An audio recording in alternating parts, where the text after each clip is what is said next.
As always, trying to be very helpful in responding to all of the questions, and he gave a perfectly honest opinion, which I don't think anyone can had any particular quarrel with. It's the raising of the subject that seems to cause so much problem. And I noticed one article recently that was critical of my letter because it said I shouldn't be discussing the subject at all.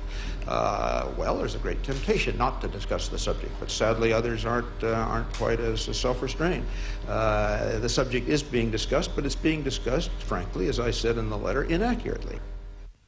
The policy of nuclear deterrence, wrote Mr. Weinberger, has been approved through the political processes of the democratic nations it protects since at least 1950.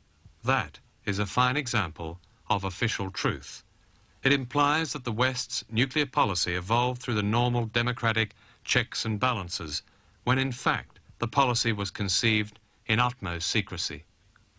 Typical of this secrecy is the Directive for Plans to Fight a Protracted Nuclear War, which, says the Guardian report, is part of a top-secret national security decision document that was drawn up in the autumn of 1981. President Reagan's strategic doctrine goes further towards accepting nuclear war as a practical option, in that it specifically states the goal of winning a protracted nuclear war.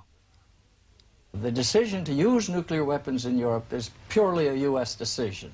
One of the great myths that's been perpetrated in Europe is that somehow the NATO countries, Chancellor Schmidt or Prime Minister Thatcher, will have something to say about whether or not the U.S. uses nuclear weapons. They will not. Now, we may consult with them, and we may take their advice, and we may not. But if we decide to use nuclear weapons, there's nobody in Europe that could stop us. Is the West our way of life? The 1979 decision to deploy cruise missiles was to counter Soviet SS-20 missiles. That was the official reason given.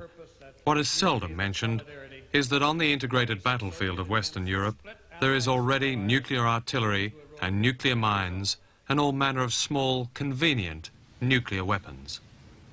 The purpose of having a war, let me rephrase that, the purpose of battle, whether we like it or not, is to destroy the enemy and keep yourself from being destroyed. Now, you want to have as efficient weapons as you can in order to accomplish your mission. You keep pressing the technological and scientific community of your country, you see. Find us better ways to be more efficient on the battlefield to accomplish our mission. Now, that decision of 1979 reflected NATO's determination to do several things. One, to close the gap which we had in the spectrum of forces which we need in order